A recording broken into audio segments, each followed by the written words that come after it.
नमस्कार दोस्तों, आप सभी का हार्दिक स्वागत है आपके अपने पीएससी अड्डा चैनल पर। मेरा नाम है राहुल व्यास और अभी हम पढ़ रहे हैं दोस्तों इंडियन ज्योग्राफी के बारे में। तो दोस्तों हमारी जो प्रीवियस क्लास थी उसमें हमने डिस्कस किया था भारत की जलवायु किस प्रकार की है, किस प्रकार से जो है वो चलती है और उसका जो जितना भी विवरण है, जैसे कि जलवायु प्रदेशों के बारे में हमने अलग अलग क्षेत्रों के बारे में देखा कि जितने भी साइंटिस्ट थे उन्होंने अपने अपने हिसाब से भारत की जलवायु प्रदेशों को बांटा है। तो वो सभी हमने प्रीवियस क्लास में डिस्कस किया है।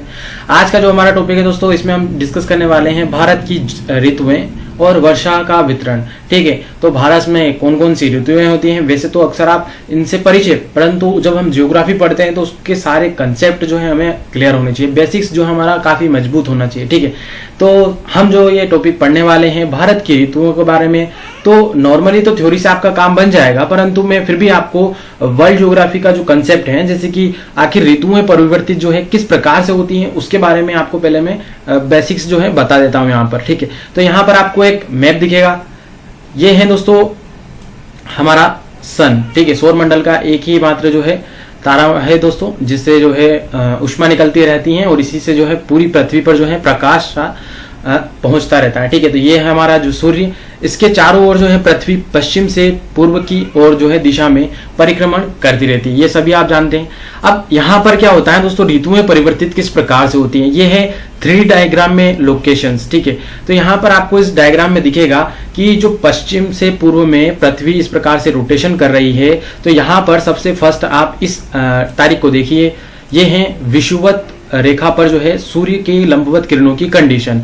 21 से 22 मार्च तक जो है सूर्य जो होता है वो सीधे जो है पृथ्वी पर डायरेक्ट जो विषुवत रेखा है, जिसे हम भूमध्य रेखा 0 डिग्री भी बोलते हैं, उस पर जो इसकी किरणें होती हैं वो डायरेक्ट पड़ती हैं। ठीक है, फिर जब ये आगे बढ़ती है दोस्तों और इस प्रकार से जब रोटेशन करके ये जून महीने में आती है, तो सूर्य का समक्ष जो हम बात करें तो पृथ्वी घूमते घूमते जो है आपको पता होगा कि 23.5 डिग्री जो है वो अपने अक्ष पर झुकी है। तब जब रोटेशन करते हुए इस कंडीशन में आती हैं 21 जून और 22 जून के आसपास, तब जो है सूर्य की किरणें जो है इसकी जो कर्क रेखा है, जिसे 23.5 डिग्री जो हम बोलते हैं, तो उस पर जो है इसकी किरणें डायरेक्ट जो है सीधी रेखा में पड़ती हैं।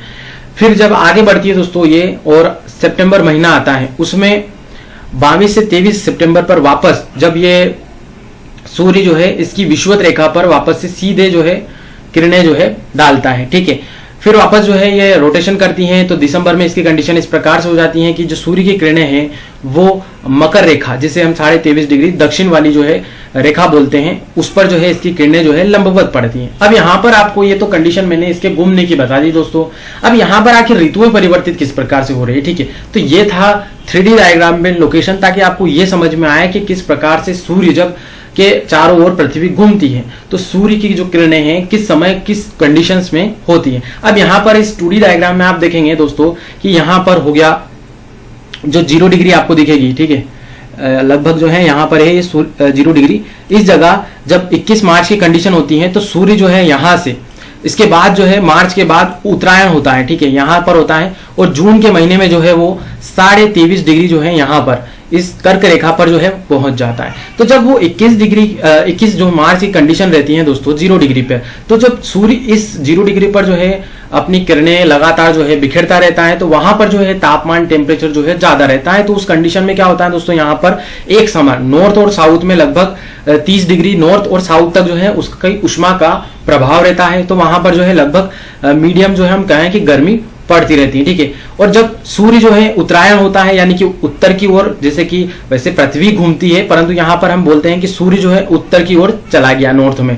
ठीक है, तो जब सूर्य उत्तरायण होता है, उत्तरायण, तो यहाँ पर जब कर्क रेखा पर जो पहुंचता है, तो यहाँ पर जब कर्क रेखा पर वह सीधी लंबवत जो है अपनी किरणें छोड़ेगा, तो कर्क रेखा पर जितनी भी स्थिति है, यहाँ पर जितने भी देश अवस्थित हैं, उन पर क्या होगी, गर्मी का जो है असर होता है। ठीक है, सूर्य के तापमान की वजह से। तो जब यहाँ पर कर्क रेखा पर पूरे नॉर्थ में, नॉर्थ हम कहें गोलार्ध की बात, तो यहाँ पर क्या होगा, इस एरिया में क्या होगी, गर्मी पड़ेगी, क्योंकि सूर्य उत्तर की दिशा में।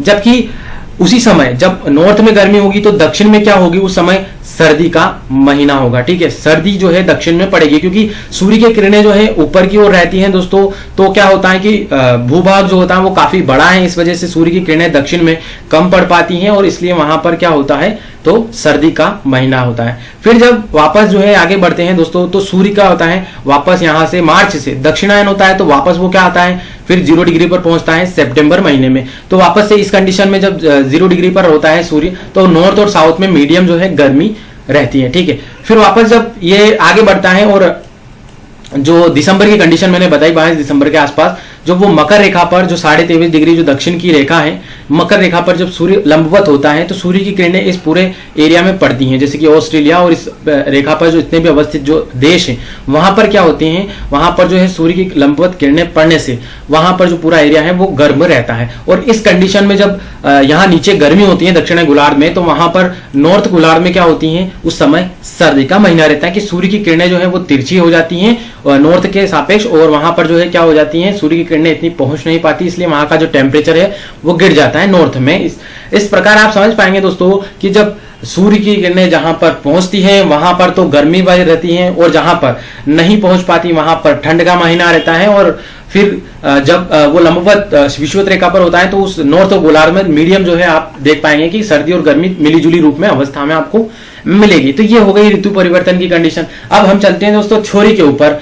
इसी ऋतु परिवर्तन के आधार पर यहां पर मैं पहले ये कर लेता हूं। ठीक है, तो हम यहां पर देखने वाले हैं कि भारत में ऋतुओं के बारे में जानने वाले हैं। ठीक है, अलग अलग जो है सूर्य की दिशाओं की वजह से, या हम कहें कि सूर्य की वजह से अलग अलग क्षेत्रों में अलग अलग समय जो है ऋतुओं की स्थिति होती है। तो जब हम भारत के संदर्भ में पढ़ेंगे दोस्तों तो उनको हम अलग से कवर करते हैं। ठीक है, तो भारत में ऋतुएं किस प्रकार से हैं, तो सबसे पहले यहां पर हम इंट्रोडक्शन के बारे में देखते हैं।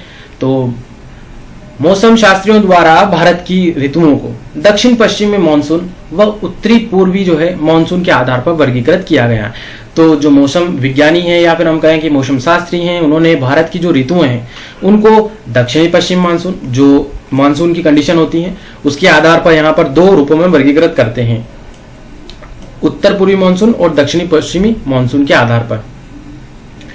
दक्षिणी पश्चिमी मानसून के कारण ही प्रायद्वीप के दक्षिण पूर्वी भाग को छोड़कर देश के अधिकांश भागों में वर्षा होती है। जैसे कि हमने प्रीवियस क्लास में मैंने आपको बताया था कि लगभग जो है 80% वर्षा जो होती है वो दक्षिण पश्चिमी मानसून की वजह से ही होती है दोस्तों हमारे भारत में, और इसी का जो है ज्यादा भूभाग जो है एरिया कवर होता है। जबकि उत्तर पूर्वी मानसून से तो काफी कम ही जो है इलाके ऐसे हैं जहां पर वर्षा होती है। ठीक है, उत्तर पूर्वी जो मानसून के कारण प्रायद्वीप के दक्षिणी पूर्वी जो है भाग में वर्षा होती है। ठीक है, तो जो उत्तर पूर्वी मानसून है यानी कि जो लौटता हुआ मानसून होता है, इसके कारण प्रायद्वीपी भारत के दक्षिण पूर्वी जो भाग में वर्षा होती है।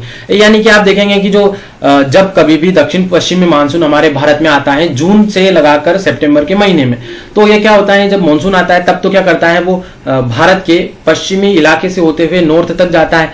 परंतु क्या हो जाता है कि दक्षिणी भारत का जो हमारा पूर्वी इलाका है, दक्षिण पूर्वी इलाका यानी कि तमिलनाडु का एरिया की मैं बात करूं यहाँ पर, तो उस इलाके में उस समय वर्षा नहीं होती है। परंतु जब उत्तर पूर्वी मानसून से जब हमारा मानसून जो है लौटता है भारत से, तो उस समय जो है ये लौटते वक्त इस इलाके में यानी कि दक्षिण पूर्वी जो भाग है हमारा प्रायद्वीपी भारत का, यानी कि मैं स्पेशली तमिलनाडु की बात करूं तो वहां पर जो है इसमें वर्षा होती है। ठीक है, तो अगर यहाँ पर में कभी भी क्वेश्चन बनता है कि उत्तर पूर्वी मानसून की वजह से कहां पर वर्षा होती है, तो वो होती है तमिलनाडु के एरिया में। ठीक है, इन 2 ऋतुओं के बीच ग्रीष्म व शुष्क ऋतु आती है। ठीक है, तो जब वर्षा नहीं होती है दोस्तों तो उन दोनों के बीच में क्या होती है, फिर ग्रीष्म और ऋतु आती है वर्षा ऋतु के बीच में। ठीक है, और ग्रीष्म ऋतु दक्षिण पश्चिमी मानसून के आगमन से पहले की ऋतु है। जब जून में हमारा जून से लगाकर सितंबर में दक्षिण पश्चिमी मानसून जो है क्रियाशील होता है, तो उससे पहले जो ऋतु होती है वह कौन सी ऋतु होती है, गर्मी का महीना। जैसे कि जस्ट लाइक अभी आप देख पाएंगे कि जून का महीना चल रहा है, तो इससे पहले का जो टाइम पीरियड होता है वो काफी गर्मी जो है हमारे इलाके में पड़ती है। शीत ऋतु जो है वो उत्तर पूर्व मानसून के प्रारंभ होने से पहले की ऋतु है। जैसे कि सभी आप जानते हैं दोस्तों कि उत्तर पूर्वी जो मानसून है वो लगभग नवंबर दिसंबर के यहाँ पर कंडीशन होती है, तो उससे पहले की जो ऋतु होती है वो क्या आती है, शीत ऋतु होती है। ठीक है, और आधुनिक मौसम शास्त्रियों द्वारा भारत की ऋतुओं को निम्नानुसार वर्गीकृत किया गया। तो ये जो बांटा गया होता है ना दोस्तों डिवीजन, यही हमारे काम का होता है। अगर हमें आंसर राइटिंग में वर्णन करना होता है तो वहां पर इन्हीं जो है टॉपिक्स के लिए अंतर्गत जो है हमको अच्छे से लिखना भी पड़ता है और उसके बारे में अच्छे से जानकारी भी होनी चाहिए।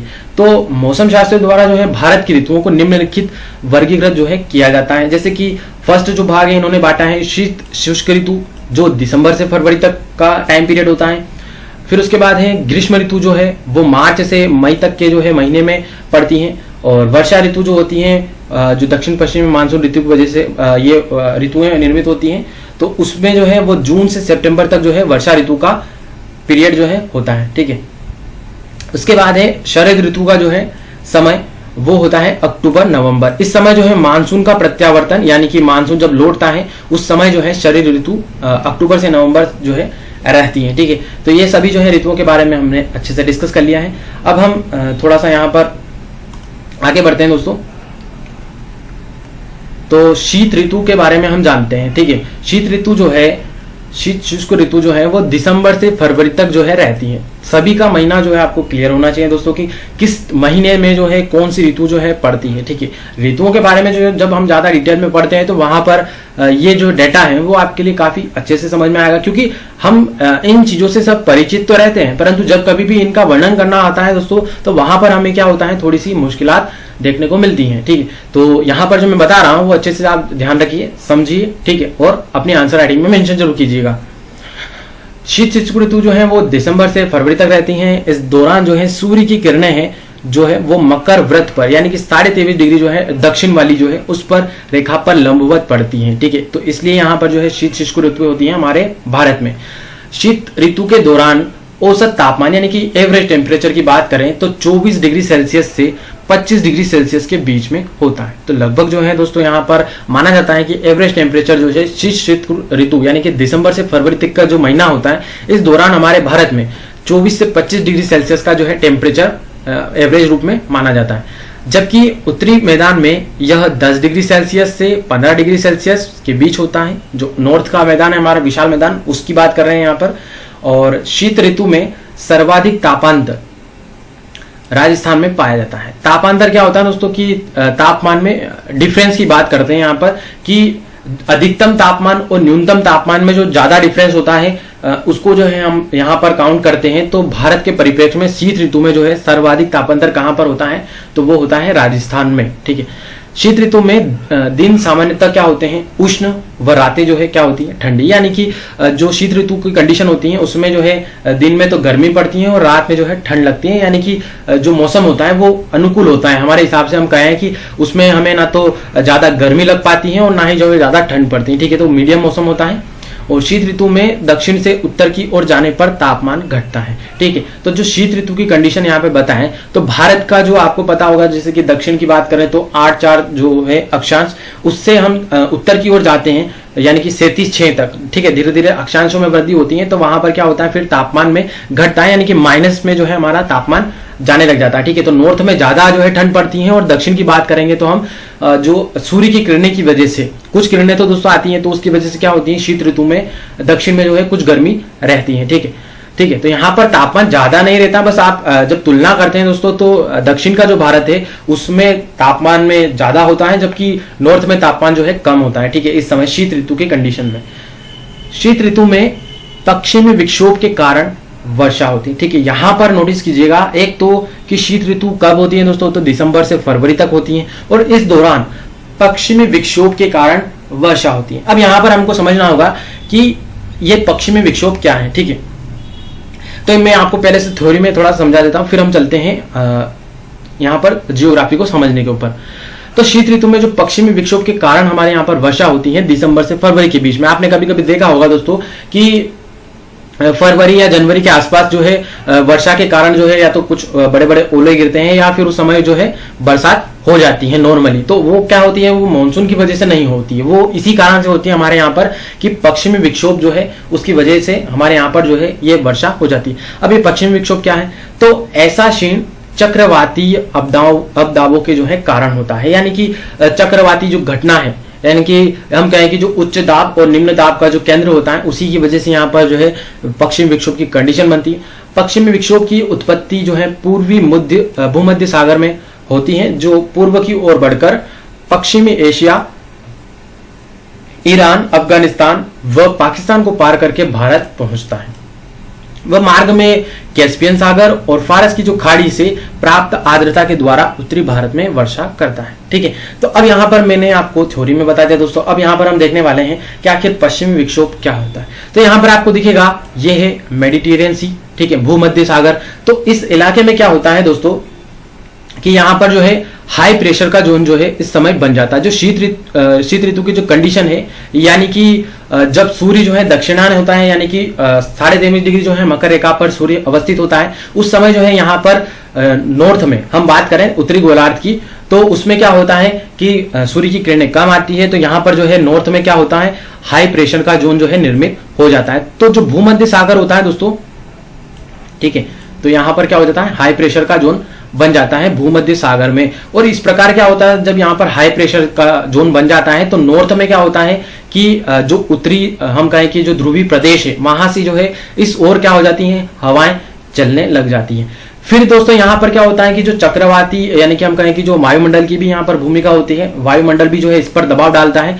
तो इसलिए क्या होता है कि यहाँ से जो है कुछ हवाएं जो है उठकर इस प्रकार से चलने लगती है। तो ये जो है पवने जो यहाँ से निकलती हैं, हाई प्रेशर का जो जोन बनता है, यहाँ से जो पवने उठती हैं, इसकी वजह से क्या होता है कि फिर यहाँ पर ये नॉर्थ से जो आने वाली पवने होती हैं, ध्रुवीय पवने, उसकी वजह से ये टकराव की वजह से क्या हो जाती है, इनकी दिशा जो है वो पूर्व की ओर इस प्रकार से हो जाती है। धीरे धीरे जो है ये हमारे भारत की ओर इस प्रकार से आ जाती है दोस्तों। तो ये ही पश्चिमी विक्षोभ जो है कहलाता है। ठीक है, तो पश्चिमी विक्षोभ क्यों बनता है दोस्तों, हाई प्रेशर जोन की वजह से बनता है, और नॉर्थ से जो ध्रुवीय पवने आ रही होती हैं वो इनकी जो है डायरेक्शन पूर्व की दिशा की ओर कर देती है। ठीक है, तो यहाँ पर एक और में अब आपको दिखेगा दोस्तों, इसमें पूरी जो है इस विंड की, यानी कि पश्चिमी विक्षोभ हम कहें या फिर ये पश्चिमी जो है पवने हम कहें, तो इसकी वजह से जो है इनकी दिशा जो है इस प्रकार से हो जाती है। भूमध्य सागर से ये कैस्पियन सागर होते हुए यहाँ की जो नमी है, आर्द्रता है, और जो फारस की खाड़ी है, उनसे जो है यहाँ पर आर्द्रता ग्रहण करके क्या करती हैं, इनमें क्या हो जाती है, नमी की मात्रा आ जाती है इन पवनों में। फिर यहाँ पर जब ये पवने भारी हो जाती हैं तो फिर धीरे धीरे ये ईरान होते हुए, अफगानिस्तान होते हुए, फिर पाकिस्तान, और फिर यहाँ हमारे भारत में उत्तर पश्चिमी जो इलाका है, ठीक है, इंडिया का जो उत्तर पश्चिमी इलाका है, राजस्थान वाला एरिया, तो यहाँ पर क्या हो जाती है, इन पवनों की वजह से जो है वर्षा हो जाती है। ठीक है, तो इस पूरे एरिया में हमारे भारत के नॉर्थ में वेस्टर्न जो है डिस्टर्बेंस की वजह से क्या हो जाती है, वर्षा हो जाती है। तो ये हो गई हमारी पश्चिमी विक्षोभ की कंडीशन। तो मैं आशा करता हूं आपको दोस्तों समझ में आई होगी ये कंडीशन, और अगर आपको समझ में आती है तो मुझे आप कमेंट बॉक्स में आंसर जरूर कीजिएगा कि आपको मेरे द्वारा बताई गई जानकारी है वो अच्छे तरीके से समझ में आ रही है। ठीक है, शीत ऋतु में आने वाली व्यापारिक पवनों को हम उत्तर पूर्वी मानसून कहते हैं। ठीक है, तो पवने जो है अलग अलग 3 प्रकार की होती है दोस्तों, उसमें जो है व्यापारिक पवने होती हैं। तो शीत ऋतु में जो है व्यापारिक पवनों को हम क्या कहते हैं, उत्तर पूर्वी मानसून कहते हैं, जिससे जाते समय जो है हमारे यहाँ पर वर्षा होती है हमारे भारत में। ठीक है, तमिलनाडु के एरिया में। इन व्यापारिक पवनों से उत्तर भारत में रबी की जो फसल है वो होती है, यानी कि ठंड के सीजन में जो रबी की फसल जो है बोई जाती है, उस समय जो है क्या होती है, उत्तर पूर्वी मानसून की वजह से हमारे भारत में वर्षा होती है। तो वहां से क्या हो जाता है, इनको जो पंजाब वाले इलाके हैं उनको जो है यहाँ पर इनको रबी की फसल के लिए जो है इस वर्षा से फायदा होता है। ठीक है, इस समय पश्चिमी हिमालय में अत्यधिक हिमपात के साथ जो है चेन्नई में भारी वर्षा होती है। तो जो उत्तर पूर्वी मानसून है दोस्तों, इसकी वजह से चेन्नई में क्या होती है, जो है भारी वर्षा होती है। ठीक है, तो यहाँ पर ये सभी जो है जानकारी आपको भारत के मौसम के संदर्भ में अच्छे से जानकारी जब हो जाती है दोस्तों, तो आपको काफी अच्छा जो है ग्रेट फील होता है कि हमें जो है भारत के मौसम के बारे में कितनी अच्छी जानकारी हो गई है। भारत में शीतकालीन वर्षा का जो वितरण है, भारत में शीतकाल में केवल 2 क्षेत्रों में वर्षण होता है। ठीक है, तो यहाँ पर बात हो रही है दोस्तों कि ठंड के जो सीजन होते हैं उसमें भारत में 2 जो है क्षेत्रों में वर्षा होती है। एक तो हो जाएगा दोस्तों विशाल मैदान का जो पश्चिमी घाट तथा कोरोमंडल तट। अब पश्चिमी घाट कहाँ का इलाका है दोस्तों, जैसे कि महाराष्ट्र से पूरा जो है कर्नाटक और पश्चिम में होते हैं, हम जब जाते हैं केरल तक तो वो पूरा इलाका है पश्चिमी घाट। तो वहां पर क्या होता है, जाते हुए जो है मानसून में ठंड में वर्षा होती है। ठीक है, और कोरोमंडल का जो तट है वो हमारे हम कहें बंगाल की खाड़ी से जो लगा हुआ दक्षिण भारत का जो हिस्सा है, मुख्यतः हम कहें कि आंध्र प्रदेश और तमिलनाडु का जो एरिया है, उसमें जो है यहाँ पर इस शीतकाल में वर्षा होती है, ठंड के सीजन में। ठीक है, और जहां विशाल मैदान के पश्चिमी घाट में वर्षा का कारण पश्चिमी मानसून हलचलें हैं। ठीक है, तो मानसूनी हवाएं क्या होती है दोस्तों, चलती रहती हैं। उनके लिए तो क्या होता है कि पवनें कभी भी एक जगह रुक के नहीं बैठती है। ठीक है, या तो वो गर्म होकर ऊपर उठ जाती हैं, फिर वहां से आगे की ओर चलती हैं। इसी प्रकार से हाई प्रेशर से लो प्रेशर की ओर जो है पवनें गबन करती रहती हैं। ठीक है, तो वो निरंतर जो है एक जगह से दूसरी और जो है मानसूनी जो पवनें हैं वो चलती रहती हैं, और जहां जहां वो गुजरती है तो वहां से या तो नमी ले लेती है, आर्द्रता ग्रहण कर लेती है, और फिर जो है जहां पर वो भारी हो जाती हैं पवनें, तो फिर वो क्या कर देती हैं, वर्षा कर देती है। ठीक है, और वहीं जो है कोरोमंडल तट के जो है तमिलनाडु में उत्तरी पूर्वी जो है मानसूनों से वर्षा होती है। तो तमिलनाडु में कौन से मानसून से वर्षा होती है, तो उत्तर पूर्वी मानसून से वर्षा होती है। ठीक है, बाकी एरिया में जो है हम बात करें तो दक्षिण पश्चिमी मानसून से ही हमारे यहाँ पर वर्षा होती है। ठीक है, तो अब चलते हैं दोस्तों हम ग्रीष्म ऋतु के बारे में जानने के लिए। ठीक है, तो ग्रीष्म ऋतु के बारे में हम चर्चा करने वाले हैं। ग्रीष्म ऋतु यानी कि गर्मी का सीजन। ठीक है, भारत में मार्च जून के मध्य जो है ग्रीष्म ऋतु होती है। तो मार्च जून का महीना होता है, इस दौरान गर्मी पड़ती है भारत में, और मार्च माह में सूर्य के कर्क रेखा की ओर गमन करने के कारण भारत में तापमान बढ़ने लगता है। ठीक है, तो कर्क रेखा की ओर जब सूर्य गमन करता है दोस्तों, तो वो क्या हो जाता है, फिर भारत में टेम्परेचर बढ़ने लग जाता है। तापमान बढ़ने के कारण दक्षिण का जो तापमान है वो मार्च में 38 डिग्री सेल्सियस तक पहुंच जाता है। उत्तरी भारत में यह स्थिति मध्य मई में आती है। ठीक है, और जून माह में उत्तर भारत में भयंकर गर्मी पड़ती है तथा तापमान जो है 47 डिग्री सेल्सियस तक भी पहुंच जाता है। हालांकि समुद्र के निकटवर्ती भाग हो और पहाड़ी स्थानों पर सामान्यतः तापमान जो है सामान्यतः कम ही रहता है। ठीक है, तो यहाँ पर क्या होता है दोस्तों कि जो स्थलखंड भाग होता है, जब कर्क रेखा पर सूर्य लंबवत होता है तो उस दौरान क्या हो जाता है, स्थलखंड जो होते हैं यानी कि भूभाग जो होते हैं वो जल्दी गर्म हो जाते हैं, और जल्दी से जो है वहां पर जो है टेम्परेचर बढ़ जाता है। इस दौरान जो है काफी गर्मी पड़ती है हमारे यहाँ पर। और उस समय जो है क्या होता है दोस्तों, जो समुद्र का एरिया होता है या फिर हम कहें कि पहाड़ी एरिया, जो ठंडे इलाके होते हैं, उसमें जो है तापमान का जो है सामान्यतः कम ही रहता है, क्योंकि वहां पर क्या होता है, उनको गर्म होने में काफी टाइम भी लगता है। ठीक है, तो वहां का जो सीजन होता है वो चेंज होता है, हम कहें कि जल का टेम्परेचर, इसलिए वहां पर जो है उसको ज्यादा टाइम लगता है। ठीक है, तो वहां पर टेम्परेचर कम रहता है, जबकि स्थलखंड भाग पर जो है इस समय काफी गर्मी लगती है। तापमान बढ़ने के साथ साथ वायु दाब भी घटता जाता है। ठीक है, तो ये क्या होता है दोस्तों, सभी कारक एक दूसरे पर निर्भर करते हैं, यानी कि अगर टेम्परेचर बढ़ेगा तो वायु दाब जो है भी घटता है। कैसे वायु दाब घटता है दोस्तों, कि जैसे कि यहां पर मैं बताता हूं कि वायु दाब में क्या होता है, वायु दाब जैसे कि तापमान बढ़ा, टेम्परेचर बढ़ा, तो जो पवनें होती हैं, वायु हम कहें कि जो पवनें होती हैं, अगर मान लीजिए कि ठंडी पवनें हैं, उस समय जो है फिर वहां पर ताप बढ़ने लग जाता है। तो जो ठंडी पवनें होती है वो क्या होती है, धरातल के समीप होती है, क्योंकि वो भारी होती है। जबकि हम बात करें कि जो पवनें हो जाती है, मान लीजिए कि टेम्परेचर बढ़ जाता है, तो फिर वहां पर क्या हो जाती है, पवनें वो गर्म हो जाती है, और जो गर्म पवनें होती हैं वो क्या हो जाती है, हल्की हो जाती है, और हल्की होने की वजह से क्या ऊपर उड़ जाती है, इसलिए जो है वहां का जो वायु दाब है वो भी क्या हो जाता है, फिर घट जाता है। तो इस प्रकार से ये सभी जो है बातें एक दूसरे पर निर्भर करती हैं कि टेम्परेचर बढ़ा है तो फिर वायुदाब वहां पर घटेगा, फिर अगर मान लीजिए टेम्परेचर घटा है तो फिर वहां पर वायुदाब घट जाएगा। ठीक है, तो ये सभी बातें एक दूसरे पर निर्भर करती है। आगे बढ़े दोस्तों कि इस समय निम्न वायुदाब का केंद्र जो है राजस्थान होता है। तो यानी लो प्रेशर का जोन जो है इस समय गर्मी के महीने में कहां पर होता है, तो राजस्थान व नागपुर के पठारी क्षेत्रों में होता है। ठीक है, राजस्थान और महाराष्ट्र का जो नागपुर वाला इलाका है, पठार वाला, वहां पर होता है ज्यादातर लो प्रेशर। और मार्च मई के मध्य वायु की दिशा व मार्ग में परिवर्तन होने से पछुआ पवन चलती है। तो ये पवनों का प्रकार है दोस्तों, पश्चिमी ओर से चलने वाली जो है पछुआ पवनों को बोला जाता है। और इस दौरान गर्मी के महीने में पछुआ पवनें हमारे भारत में चलती हैं, जिन्हें जो है हम लोकल हमारे एरिया में भारत में क्या बोला जाता है, तो लू कहा जाता है। ठीक है, तो एग्जाम में 3 नंबर में ये भी क्वेश्चन आया हुआ है दोस्तों कि लू जो है किसे बोलते हैं। ठीक है, तो ये सभी जो है आपको फैक्ट्स याद रखने पड़ते हैं।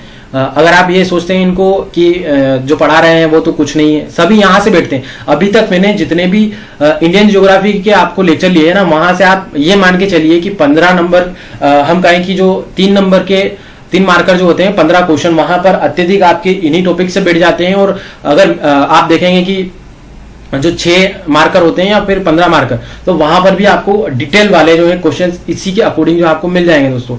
तो अगर आप पेपर या फिर हम कहें कि सिलेबस नहीं देखेंगे तो फिर आपको ऐसा ही लगेगा कि हमारी क्लास से कुछ नहीं बैठता। या फिर हम जो है ऐसे ही पढ़ा रहे हैं, तो ऐसा नहीं होता दोस्तों। हम काफी स्टडी करने के बाद जो है आपको पढ़ाते हैं, या फिर हम कहें कि नॉलेज के आधार पर आपको बताते हैं कि आपको क्या पढ़ना चाहिए, ठीक है। तो इसलिए आप किसी भी टॉपिक को हल्के में ना ले। मेरे तो ये मानना है कि वहां से आप चाहे तो प्री में भी क्वेश्चन आते हैं और मेंस में भी क्वेश्चन बैठते हैं, ठीक है। तो हर फैक्ट को, हर कंसेप्ट को आपको अच्छे से क्लियर रखना है अपने, ठीक है। तो हम आगे बढ़ते हैं फिर इसी मोटिवेशन के साथ दोस्तों, कि ये जो पवने हैं, ठीक है, ये अत्यंत उष्ण और शुष्क होती हैं, यानी कि गर्मी और सूखी होती हैं, ठीक है। और आर्द्र व शुष्क पवनों के मिलने से आंधी चलती है। तो हमारे यहाँ पर गर्मी के सीजन में दोस्तों ठंडी और जो हम कहें नमी वाली पवने और सूखी वाली जो पवने हैं वो आपस में जब मिलती हैं तो आंधी जो है चलने लग जाती है, वह वर्षा फिर होने लग जाती है, क्योंकि नमी अगर होगी तभी वर्षा होती है दोस्तों। और कोलकाता में इन्हें जो है क्या बोला जाता है, तो काल बैसाखी के नाम से बोला जाता है, ठीक है। तो ये जो पवनें चलती हैं दोस्तों आंधी के रूप में, तो इसको जो है क्या बोला जाता है, पछुआ पवनों को कोलकाता में काल बैसाखी बोला जाता है। और नॉर्थ जो एरिया है हमारे भारत का, उत्तर मैदान वाला, उसमें जो है हम उसे लू बोलते हैं, ठीक है। तो इनके दो नाम हम याद रख सकते हैं यहाँ पर। और भारत में ग्रीष्म काल में कुल वर्षा का केवल 10% वर्षा होती है, ठीक है। तो जो वर्षा का कुल भाग होता है हमारे भारत का, उसका 10% ही गर्मी के महीने में गिरता है, ठीक है। वर्षा ऋतु के अंत में मानसून पूर्व की बौछारें केरल व कर्नाटक के तटीय क्षेत्रों में साधारण घटनाएं हैं, ठीक है। तो वर्षा ऋतु के जो अंत में मानसून पूर्व की जो बौछारें होती हैं वो केरल और कर्नाटक के तटीय मैदानों में जो है नॉर्मल रूप से गिरती हैं। वहां पर क्या होता है कि दोस्तों वर्षा जो होती है, वर्षा ऋतु, उसके अंत में जो है नॉर्मल सी जो हम कहें कि बौछारें या फिर छिटपुट की जो है बारिशें हो जाती हैं, ठीक है। तो उनको जो है यहाँ पर क्या बोला जाता है, इन बौछारों को आम की बौछार तथा फूलों की बौछार जो है इस लोकल रूप में बोला जाता है केरल और कर्नाटक के इलाके में। आम की बौछार और फूलों की बौछार, इन बौछारों द्वारा आम के बगीचों में आम के पकने व चाय बागानों में जो है चाय की पत्तियों के खुलने में सहायक होती है। तो दक्षिण भारत का जो इलाका होता है जिसमें वर्षा ऋतु के एंड में कुछ जो है वर्षा हो जाती है हल्की फुल्की, उनको जो है यहाँ पर क्या बोला जाता है, आम की बौछारें और फूलों की बौछारें, ठीक है। अब आगे जो है दोस्तों नेक्स्ट ऋतु की बात करें कि वर्षा ऋतु, ठीक है। वर्षा ऋतु का और एक नाम है दक्षिण पश्चिमी मानसून ऋतु, ठीक है। तो ये तो आपको दक्षिण पश्चिमी मानसून ऋतु के बारे में मैंने पहले ही बता दिया है दोस्तों। तो वर्षा ऋतु का जो प्रारंभ है वो जून माह में होता है, और इस माह में सूर्य के कर्क रेखा पर होने के कारण परिस्थितियों में परिवर्तन होता है तथा मौसम में भी परिवर्तन की प्रक्रिया जो है प्रारंभ हो जाती है, ठीक है। तो सभी जो है ये ऋतुओं का परिवर्तन क्या होता है दोस्तों, सूर्य की कंडीशन के आधार पर बदलता है, ये तो आपको मैंने समझा ही दिया है। और जून माह में तापमान में आई कमी का क्रम जुलाई माह में जारी रहता है। इसका कारण मानसून के आगमन के परिणाम स्वरूप हुई वर्षा है, जिससे तापमान में 2 डिग्री सेल्सियस से 3 डिग्री सेल्सियस जून के सापेक्ष तक जो है कमी आ जाती है। और भारत में जून जुलाई में राजस्थान के अतिरिक्त सभी स्थानों का तापमान लगभग समान रहता है। आगे के महीनों में तापमान में और कमी आती है, ठीक। अब आगे बढ़े दोस्तों कि जून माह में सूर्य की किरणें कर्क रेखा पर सीधी पड़ रही होती हैं, और जिसके कारण पश्चिमी मैदानों में पवन गर्म होकर ऊपर उठ जाती है, ठीक है। और कम दबाव का क्षेत्र जो है वहां पर निर्मित हो जाता है। कम दबाव का जो है क्षेत्र यानी लो प्रेशर इतना प्रबल होता है कि कम दबाव वाले क्षेत्र को भरने के लिए दक्षिणी गोलार्ध की जो है व्यापारिक पवनें, ठीक है, भूमध्य सागर को रेखा को जो है पार करके, यहाँ पर भूमध्य रेखा 0 डिग्री की बात कर रहे हैं, इसको पार करके इस ओर बढ़ती है, ठीक है। तो यहाँ पर क्या होता है दोस्तों, जो दक्षिण पश्चिमी मानसून की यहाँ पर कंडीशन बता रहे हैं यहाँ पर कि जो जून के माह में क्या हो जाता है, सूर्य की जब किरणें तेज पड़ती है हमारे यहाँ पर, फिर इस दौरान जो है यहाँ पे लो प्रेशर का जोन क्रिएट हो जाता है। तो जो दक्षिण गोलार्ध में व्यापारिक पवनें चलती रहती हैं, उनका जो रुख है वो क्या किस ओर हो जाता है, हमारे भारत की ओर हो जाता है, ठीक है। तो वो क्या हो जाती है, नॉर्थ यानी कि भूमध्य रेखा को पार कर जो है हमारे भारत में दक्षिण पश्चिम की ओर दिशा से वो प्रविष्ट कर जाती है। भूमध्य रेखा को जब पार कर जब ये जो पवनें भारतीय उपमहाद्वीप की ओर बढ़ती हैं, तो पृथ्वी की गति के कारण जो है इनकी दिशा में परिवर्तन हो जाता है। तो ठीक है दोस्तों, जो पृथ्वी जो रोटेशन कर रही है उसकी वजह से क्या हो जाता है, इन पवनों की दिशा जो है दक्षिण पश्चिम हो जाती है। ये दक्षिण पश्चिम दिशा में बहने लग जाती हैं, और इसी कारण जो है जून सितंबर के मध्य होने वाली जो वर्षा को भारत में दक्षिण पश्चिमी मानसून वर्षा कहा जाता है। ठीक है, तो जो दक्षिणी गोलार्ध है हमारा अर्थ का, उसमें क्या हो जाती है दोस्तों, व्यापारिक पवनें बहती रहती हैं। फिर वहां पर क्या हो जाता है, लो प्रेशर का जोन भारत में निर्मित होने की वजह से जो ये पवनें हैं, दक्षिणी व्यापारिक पवनें भूमध्य रेखा से हमारे ओर आने लग जाती हैं, और पृथ्वी के रोटेशन की वजह से यहाँ पर क्या हो जाती है, इनकी दिशा जो है चेंज हो जाती है, और भारत में दक्षिण पश्चिम जो है दिशा से ये जून सितंबर में जो है दक्षिणी पश्चिमी मानसून वर्षा कहलाते हैं। ठीक है, तो इसलिए इसे इस नाम से बोला जाता है दक्षिण पश्चिमी मानसूनी वर्षा। व्यापारिक पवनों के विपरीत मानसूनी पवनें जो होती हैं वो परिवर्तनशील होती हैं। ठीक है, तो ये क्या हो जाती है दोस्तों, मानसूनी पवनें जो है व्यापारिक पवनों के विपरीत जो है परिवर्तित होती रहती हैं। फिर उसके बाद है कि दक्षिणी गोलार्ध की व्यापारिक पवनों का उद्गम स्थल जो है समुद्र में होता है। तो जिन व्यापारिक पवनों की हमने बात की अभी कि जो हमारे यहाँ पर आ जाती हैं, उनका उद्गम स्थल कहाँ होता है, तो समुद्र में होता है। वो समुद्र में चलती रहती हैं दोस्तों। जब ये पवनें भारतीय उपमहाद्वीप में प्रवेश करती हैं तो अरब सागर व बंगाल की खाड़ी से नमी प्राप्त कर लेती हैं, और मानसूनी जो पवनें हैं वो भारतीय सागरों में कई माह के अंत में प्रवेश करती हैं। दक्षिणी पश्चिमी मानसून सर्वप्रथम साधारणतः 5 जून के आसपास केरल के तट पर वर्षा करता है। तो अभी ये तारीख 1 जून है दोस्तों, जहां पर हमारे दक्षिण पश्चिम जो मानसून है केरल के तट पर जो है वर्षा करने लग जाता है, और एक महीने भर में संपूर्ण भारत में वर्षा होने लग जाती है।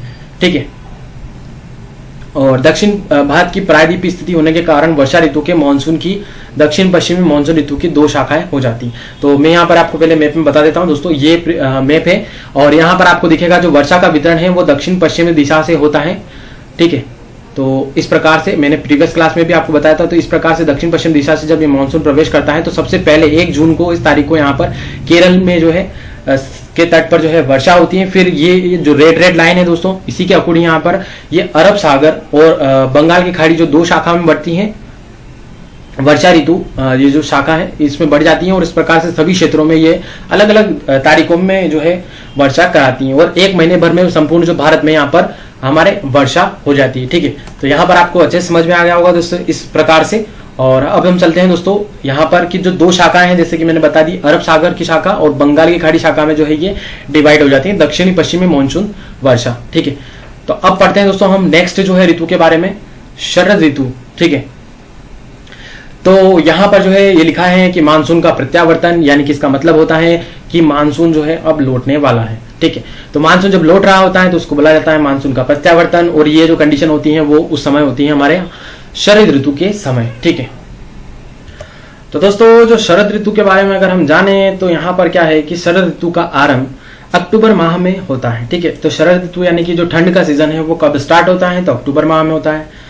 इस दौरान जो है दक्षिण पश्चिमी मानसून लौटता है। ठीक है, तो जो दक्षिण पश्चिमी मानसून जून से सितंबर में हमारे भारत से गुजरता है, वही जो है इस समय जो है वापस हमारे भारत से उत्तर पूर्वी दिशा से वापस जो है लौटता है। ठीक है, तथा लौटते मानसून के दौरान तापमान एवं आर्द्रता में अल्प वृद्धि होती है, जिसे अक्टूबर हीट भी कहा जाता है। तो जो तापमान और आर्द्रता में अल्प वृद्धि होती है, इसे क्या बोला जाता है इस दौरान लौटते मानसून में, तो अक्टूबर हीट भी कहा जाता है। वस्तुतः जब मानसून लौटता है तो पहले तापमान बढ़ता है, परंतु बाद में शीघ्र जो है तापमान में कमी आने लगती है, तथा लगभग 3 महीने नवंबर, दिसंबर और जनवरी में तेज ठंड पड़ती है। तो ये सभी जो है आप इफेक्ट जो ये मौसम्स के हैं, यानी कि ऋतु की बात हम करें तो ये सभी जो है आप जानते हैं दोस्तों कि गर्मी ऋतु भी जो आप सहन करते हैं, फिर ठंड भी सहन करते हैं, फिर जो है मीडियम मौसम में का जो अनुभव लेते हैं, और वर्षा ऋतु जो है उसमें जो है आप बारिश का मजा लेते हैं। तो ये सारे जो सीजन है वो आप तो अच्छी तरीके से इनसे चिर परिचित है। ठीक है दोस्तों, तो मैं यहाँ पर आपको ज्यादा डिटेल भी नहीं समझाऊंगा इस मामले में। जो मुख्य कीवर्ड होते हैं वो ही जो टफ होते हैं वही मैं आपको यहाँ पर बताता हूँ। ठीक है, तापमान में कमी का कारण यह है कि इस अवधि में सूर्य की किरणें जो है वो कर्क रेखा से भूमध्य रेखा की ओर गमन कर जाती हैं। ठीक है, जैसा मैंने आपको बताया कि अगर भूमध्य रेखा से कर्क रेखा की ओर गमन करती हैं तो फिर वहां पर क्या हो जाता है, तापमान में वेरिएशंस आ जाता है। ठीक है, तो वहां पर तापमान कम हो जाता है, और सितंबर में सीधी जो है भूमध्य रेखा पर पड़ती हैं ये किरणें सूर्य की, और साथ ही इस उत्तर भारत के मैदानों में कम दबाव का क्षेत्र जो है इतना प्रबल नहीं रहता कि वह मानसूनी पवनों को आकर्षित कर सके। तो दोस्तों जो यहाँ पर क्या होता है फिर कि जब सितंबर में जो है सूर्य वापस नीचे चला जाता है तो फिर वहां पर क्या होता है कि हमारे नॉर्थ वाला इलाका जो है उत्तर भारत का विशाल मैदान, इसमें जो है क्या हो जाता है, टेम्परेचर जो है वहां पर कम हो जाता है। यानी कि कम हो जाता है का मतलब क्या हो जाता है, यहाँ पर ठंड का जो है सीजन चलता रहता है, तो यहाँ पर जो क्या हो जाता है, कम दबाव का क्षेत्र जो है इतना प्रबल नहीं रहता, क्योंकि वहां पर जो है हाई प्रेशर का जोन निर्मित होने लग जाता है। तो फिर वहां पर क्या होता है कि वो जो क्षेत्र होता है वो मानसूनी पवनों को आकर्षित नहीं कर पाता है। ठीक है, तो मानसूनी पवनों को आकर्षित करने का जो तरीका है वो क्या है कि लो प्रेशर अगर बनेगा तभी जो मानसूनी पवनें अपनी ओर खींची चली आएगी। ठीक है, आगे बढ़े दोस्तों कि सितंबर मध्य तक मानसूनी पवनें पंजाब तक वर्षा करती हैं। तो सितंबर मध्य तक मानसूनी पवनें जो है वो कहाँ वर्षा करती हैं, तो पंजाब में वर्षा करती हैं, और मध्य अक्टूबर तक मध्य भारत में एवं नवंबर के आरंभिक सप्ताहों में दक्षिण भारत तक मानसूनी पवनें वर्षा कर पाती हैं और इस प्रकार भारतीय उपमहाद्वीप से मानसून की विदाई नवंबर अंत तक हो जाती है। तो जब हम बात करें कि मानसून कब तक जो है लौट जाता है हमारे भारत उपमहाद्वीप से, तो वहां पर जो है नवंबर महीना हम एंड मान सकते हैं कि यहाँ पर अब मानसून में जो है वर्षा नहीं होगी किसी भी प्रकार से। भारत का कोई सा भी इलाका हम कह ले, वहां पर इसके बाद जो है वर्षा नहीं होती। ठीक है, बाकी जनवरी की जो कंडीशन मैंने आपको बताई कि जनवरी में जो है कुछ वर्षा होती है, वो किस वजह से होती है, तो पश्चिमी विक्षोभ के कारण होती है। यह विदाई चरणबद्ध होती है, इसलिए इसे दक्षिण पश्चिमी मानसून का जो लौटना अथवा उसका प्रत्यावर्तन कहते हैं। यानी कि मानसून का प्रत्यावर्तन जो है क्यों कहा जाता है, तो इसकी जो है चरणबद्ध विदाई होती है, वन बाय वन जो है यह मानसून लौटता है। ठीक है, तो इसलिए इसको प्रत्यावर्तन कहते हैं।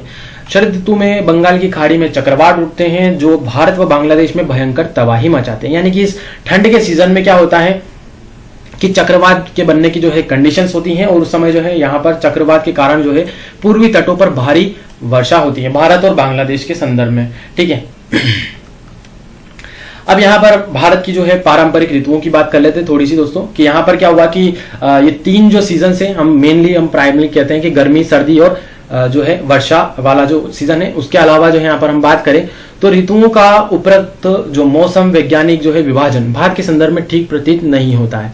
भारत का ऋतु चक्र वर्षों के व्यावहारिक अनुभव पर आधारित है। भारत में प्रत्येक ऋतु में 2 मासिक चक्रों का प्रावधान है, यानी कि ठीक है, और भारतीय परंपरा सुना वर्ष को विभिन्न ऋतुओं में वर्गीकृत किया गया है। ठीक है, तो ये लाइन तो सिर्फ एक हम कहें कि कंक्लूजन के माध्यम से या फिर हम कहें कि आलोचना के माध्यम से हम कह सकते हैं इस चीज को, परंतु यहाँ पर क्या होता है कि हम जब भी अगर मान लीजिए कि भारत में ऋतुओं का जो वर्णन आपको करना है, तो जो मैंने ऊपर बताई है दोस्तों, उसी के आधार पर आपको इसका वर्णन करना पड़ेगा। ठीक है, अब चलते हैं दोस्तों, हमारा नेक्स्ट टॉपिक है आज का कि वर्षा का वितरण। तो हमने आज जाना कि भारत में ऋतुएं किस प्रकार से जो है हुए और उनका जो है वर्णन हमने देखा है। अब यहाँ पर हमें देखना पड़ेगा दोस्तों कि वर्षा का वितरण क्या है। तो आप एक बार सिलेबस में जरूर देख लीजिए, आपको सारे ये टॉपिक जो है स्पष्ट जो है तौर पर आपको देखने को मिल जाएंगे। ठीक है, तो हम जानते हैं दोस्तों वर्षा का वितरण भारत में किस प्रकार है। तो भारत में अधिकांश वर्षा हेतु दक्षिण पश्चिम मानसून उत्तरदायी है। हमारे यहाँ पर दक्षिण पश्चिम मानसून की वजह से ही वर्षा होती है, और यहाँ वर्षा के वितरण में अत्यधिक विषमताएं हैं। ये विषमताएं प्रादेशिक व सामयिक दोनों स्तर पर हैं, क्योंकि आप देखेंगे कि कहीं इलाके में तो पर्वत पठार होते हैं, फिर कहीं पर जो मैदानी इलाके हैं, तो इनका भी जो इफेक्ट जो है दोस्तों भौगोलिक रूप से वर्षा के ऊपर पड़ता है। जैसे कि भारत में 4 महीने जो जून, जुलाई, अगस्त, सितंबर है, इसमें भारत में 80% जो वर्षा होती है इसी दौरान होती है, जबकि शेष परसेंट जो है 20% वो अन्य महीनों में होती है। वर्षा 8 महीनों के भीतर होती है, और शीत ऋतु में उत्तर पश्चिमी भारत में लगभग 25 सेंटीमीटर जो है वर्षा होती है। तो शीत ऋतु में उत्तर पश्चिमी जो भारत का इलाका है उसमें कितनी वर्षा होती है, तो 25 सेंटीमीटर की वर्षा होती है, तथा प्रायद्वीप के जो दक्षिण पूर्वी भाग में भी लगभग इतनी ही वर्षा होती है। जो तमिलनाडु का एरिया हम कहें तो वहां पर भी लगभग 25% वर्षा होती है इस दौरान, और किंतु प्रायद्वीप के आंतरिक भागों में अत्यल्प वर्षा होती है। ठीक है, तो अति अल्प जो है वर्षा इस एरिया में होती है प्रायद्वीप वाले इलाके में, और जहां पूर्वोत्तर की खासी पहाड़ियों में एवरेज वर्षा जो है 900 सेंटीमीटर होती है। तो लगभग 1000 सेंटीमीटर के समथिंग जो है पूर्वोत्तर की जो खासी पहाड़ियां यानी कि मेघालय का जो इलाका है वहां पर होती है, और वहीं राजस्थान के कुछ भागों में 15 सेंटीमीटर से भी वर्षा जो है वो कम होती है। जैसे कि जो जैसलमेर का इलाका है वहां पर हमारे जो है सबसे कम वर्षा जो है होती है, और मासिनराम जो मेघालय है वहां पर भारत की सबसे ज्यादा जो है वर्षा होती है। ठीक है, वर्ल्ड में भी हम बात करते हैं दोस्तों तो सर्वाधिक वर्षा वाला स्थान जी मासिनराम मेघालय वाला है। ठीक है, भारत में औसत वर्षा 125 सेंटीमीटर होती है। तो ये इंपॉर्टेंट है दोस्तों कि भारत की जो एवरेज वर्षा, कभी भी अगर आपसे एग्जाम में आता है कि भारत में एवरेज कितनी वर्षा होती है, तो 125 सेंटीमीटर होती है, जो वैश्विक औसत सेंटीमीटर जो है 99 सेंटीमीटर से अधिक है। यानी कि वर्ल्ड की जब हम एवरेज वर्षा की बात करें पूरे विश्व की, तो वहां पर कितनी सेंटीमीटर की वर्षा होती है, एवरेज 99 लगभग जो है 100 सेंटीमीटर वर्षा होती है। वहीं जब हम भारत की एवरेज वर्षा की बात करते हैं आंकड़ों के मुताबिक, तो 125 सेंटीमीटर हमारे जो है भारत में वर्षा होती है। ठीक है, तो जो वैश्विक औसत से जो है ज्यादा है, और भारत में मेघालय मासिनराम में सर्वाधिक 965 जो है सेंटीमीटर वर्षा होती है। तो यहाँ पर आपको एग्जैक्ट डेटा मिल गया दोस्तों कि मासिनराम में कितनी जो है वर्षा होती है, तो 965 सेंटीमीटर जो है वर्षा मासिनराम में होती है। वर्षा की मात्रा के आधार पर भारत की जो है निम्नलिखित 4 वर्गों में विभाजित किया जा सकता है। अब वर्षा का जो वितरण है दोस्तों उसको ये इंपोर्टेंट है यहाँ पर कि वर्षा को 4 भागों में हम डिवाइड करके जो है पढ़ते हैं भारत के संदर्भ में। 4 क्षेत्र इस प्रकार होंगे दोस्तों की अधिक वर्षा वाले क्षेत्र, ठीक है। भारत में अधिक वर्षा वाले क्षेत्र यानी जहां पर 200 सेंटीमीटर से जो है अधिक वर्षा होती है उसे हम अधिक वर्षा वाले क्षेत्र बोलेंगे। और इस इलाके में आपको मिलेंगे असम, गंगा डेल्टा और हिमालय की दक्षिणी ढाल, मिजोरम, मणिपुर, त्रिपुरा, पश्चिमी तट का कोंकण, मालाबार एवं दक्षिणी किनारा। तो इस सारे एरिया में जो है दोस्तों ये देखेंगे तो यहाँ पर आपको 200 सेंटीमीटर से अधिक वाली जो है वर्षा देखने को मिलेगी, ठीक है। सेकंड जो प्रकार है दोस्तों वर्षा वाले क्षेत्र, तो यहाँ पर आपको 100 से 200 सेंटीमीटर जो है वर्षा देखने को मिलेगी। इस एरिया में आपको कुछ ये इलाके देखने को मिलेंगे, मध्य प्रदेश स्टेट और फिर ओडिशा, बिहार, पूर्वी उत्तर प्रदेश, तमिलनाडु का पूर्वी भाग तथा पश्चिमी घाट के पूर्वोत्तर ढाल। तो इन सभी जो है स्टेट या हम कहें कि इन सभी क्षेत्र में आपको 100 सेंटीमीटर से 200 सेंटीमीटर जो है से ज्यादा जो है वर्षा आपको देखने को मिलेगी, ठीक है। तो ये सेकंड प्रकार हो गया दोस्तों वर्षा के वितरण में।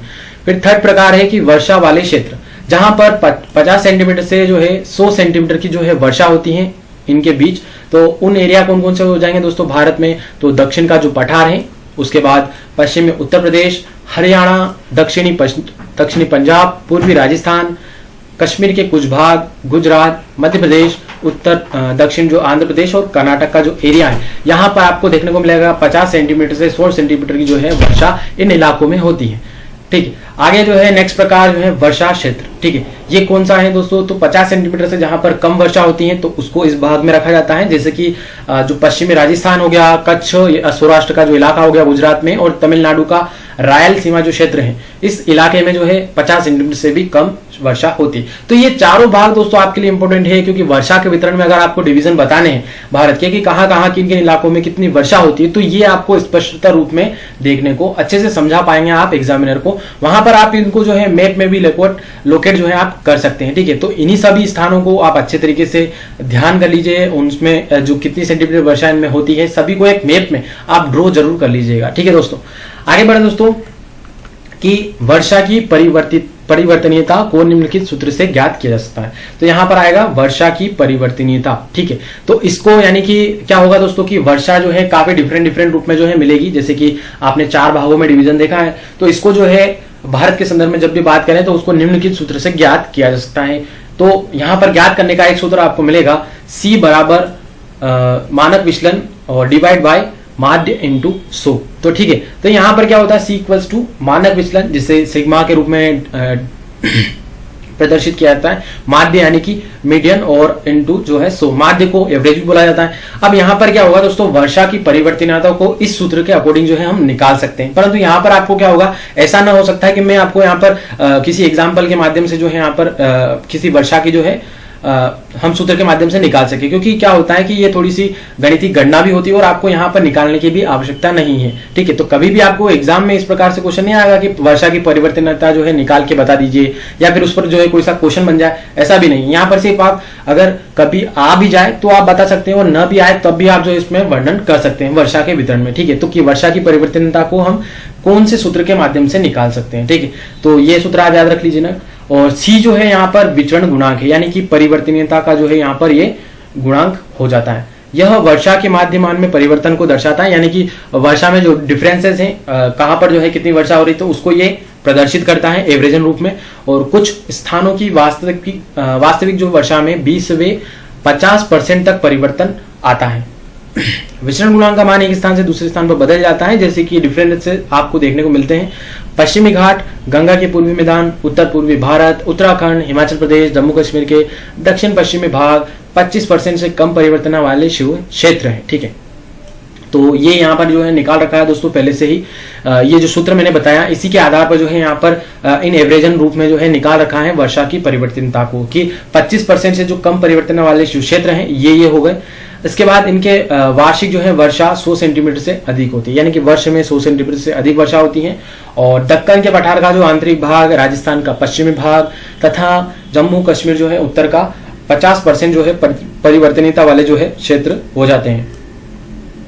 इसके अतिरिक्त शेष भागों में परिवर्तित 25% से 50% तक हो जाता है, ठीक है दोस्तों। फिर आगे देखें दोस्तों कि वर्षा की जो है परिवर्तित भारत की कृषि में प्रधान भूमिका निभाती है, और उल्लेखनीय है कि जिन क्षेत्रों में परिवर्तनीयता उच्च होती है वहां जल की दीर्घ समस्या विद्यमान रहती है। यानी कि ज्यादा जहां पर जो है इसकी डिफरेंसेस आपको देखने को मिलेगी वर्षा का वितरण की, उसमें क्या होगी, वहां पर जल की समस्या जो है आपको देखने को मिलेगी, वहां पर जो है सूखे की समस्या भी आपको देखने को मिलेगी। इन क्षेत्रों में फसल उत्पादन में समस्याएं आती हैं तथा क्षेत्र को प्रायः सूखे का सामना करना पड़ता है। तो क्या होता है कि वर्षा के वितरण में डिफरेंसेस को ही हम वर्षा की परिवर्तनीयता कहते हैं। ठीक है, तो ये सभी जो है आपको मैंने डिटेल जो है बता दी है। अब यहाँ पर दोस्तों हम एक और चीज देख लेते हैं, यहाँ पर आपको दिख नहीं रहा होगा, ठीक है, मैं यहाँ पर आपको छोटा कर देता हूं, एक सेकेंड, ठीक है दोस्तों। तो यहाँ पर आपको दिख रहा होगा इसमें कि हम जो है कंक्लूजन रूप में बात करें कि वर्षा के वितरण से संबंधित और ऋतुओं के बारे में। ठीक है, तो यहाँ पर आपको देखने को मिलेगा थोड़ा सा निष्कर्ष के रूप में कि भारत प्रमुखतः एक कृषि प्रधान राष्ट्र है। यहाँ की कृषि मुख्यतः मानसून पर निर्भर है। देश के कुल फसल क्षेत्र का 80% भाग जो है सिंचाई हेतु मानसून पर निर्भर है। मानसून के देर आने से और पहले आ जाने का जो प्रभाव है प्रत्यक्ष कृषि पर पड़ता है। दक्षिण की जो कई नदियां वर्षा के जल पर निर्भर करती हैं। जिस क्षेत्र में वर्षा की जितनी संभावना होती है उसी के अनुसार वहां कृषि फसल इत्यादि को बोया जाता है। अतः चावल जैसी आर्द्र फसलों को प्रायः तटीय क्षेत्रों में उगाया जाता है, जबकि शुष्क जो फसलें हैं जैसे कि गेहूं, ज्वार, बाजरा, कपास इत्यादि को आंतरिक क्षेत्रों में उगाया जाता है। ठीक है, तो यहाँ पर क्या होता है दोस्तों, काफी जो है डिफरेंसेस आपको देखने को मिलेंगे। मानसून के आने पर या फिर वर्षा का काफी डिपेंड करता है हमारे भारत की, क्योंकि कृषि प्रधान हम जो है राष्ट्र है, तो वहां पर इनके अकॉर्डिंग जो है मानसून काफी डिपेंडेंट हम जो है हो जाते हैं। हमें प्रायः मानसूनी वर्षा की अल्पता अथवा अधिकता का सामना करना पड़ता है। जब तेज मानसूनी वर्षा होती है तो निचले क्षेत्रों में जल भराव हो जाता है और ऊंचे भागों में मृदा अपरदन यानी कि मिट्टी का कटाव जो है हो जाता है। तो ये सभी जो है इफेक्ट्स जो है हमारे लिए इंपॉर्टेंट रखते हैं, क्योंकि भारत में जो है मानसून के ऊपर ही हमारे यहाँ पर कृषि डिपेंड करती है और भारत जो है कृषि पर डिपेंड करता है। तो सभी जो है एक दूसरे पर डिपेंडेंसी की वजह से एक दूसरे को प्रभावित करते हैं।